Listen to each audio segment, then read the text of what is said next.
Please subscribe Khabar Plus 18 for latest news and updates. देश की जनता ने कर लेनी चाहिए कि आतंकवादी का कोई मजहब नहीं, तो उसको ना तो समर्थन मिलेगा, ना नमाज होगी उसके मरने पर, ना जनाजे में भागीदारी होगी और ना ही उसको मिट्टी देने की जगह मिलेगी।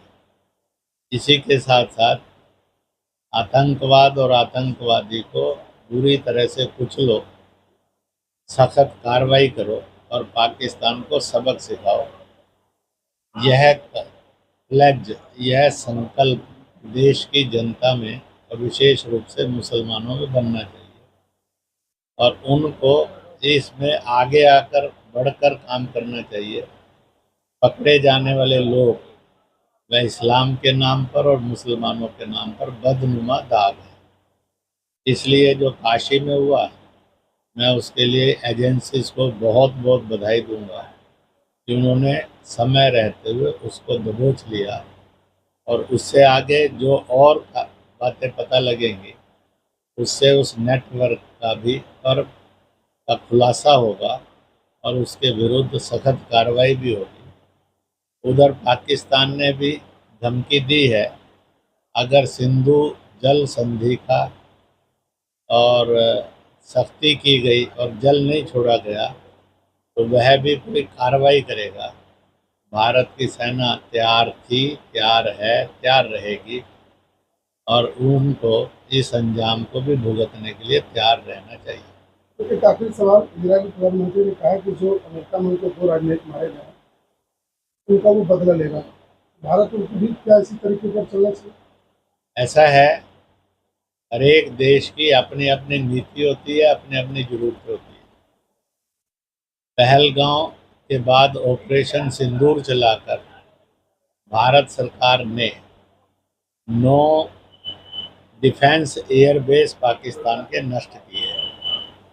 4 आतंकियों को जहां ट्रेनिंग दी जाती थी और आतंकी आते थे और रहते थे, ट्रेनर्स भी रहते थे, उनको ध्वस्त करके 100 लोगों को मौत के मुंह सुला दिया।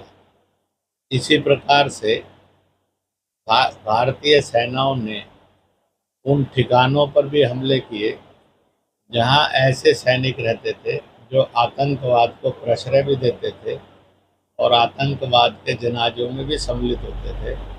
40 ऐसे सैनिक भी मारे गए। नागरिकों के ऊपर जुल्म नहीं किए, इसलिए नागरिकों को आश्चर्य है और पाकिस्तान और दुनिया इस बात से परेशान है कि पाकिस्तान की जनता भारत की ओर झुकती जा रही है। इसी के साथ साथ भारतीय सैनिकों ने जो टर्की के ड्रोन थे उनको जैसे आतिशबाजी चलाई जाती है, इस प्रकार से आतिशबाजी के रूप में उनको बर्बाद करके ये बता दिया कि दुनिया की सब ताकतें ध्यान से सुन ले, पाकिस्तान का हर चप्पा चप्पा भारतीय सेनाओं के टारगेट पर था, है। इसलिए हमने अपनी रणनीति से इस युद्ध को लड़ा है। हर एक अपनी अपनी रणनीति से लड़ेगा, पर भारत ने साफ कहा है, पीओके खाली करो, आतंक को समर्थन देना पालना ये बंद करो। भारत में आतंक और आतंकवाद का बीज नहीं चलेगा और इसके विरुद्ध जो भी सख्त कार्रवाई करनी होगी की जाएगी। इसलिए भारत की अपनी रणनीति है और उस रणनीति से उसने मुंह तोड़ जवाब दिया है। आगे भी भारतीय सेनाएं सब्सक्राइब करें खबर प्लस 18 को और प्रेस करें इस बेल को, खबरों के लिए बने रहें।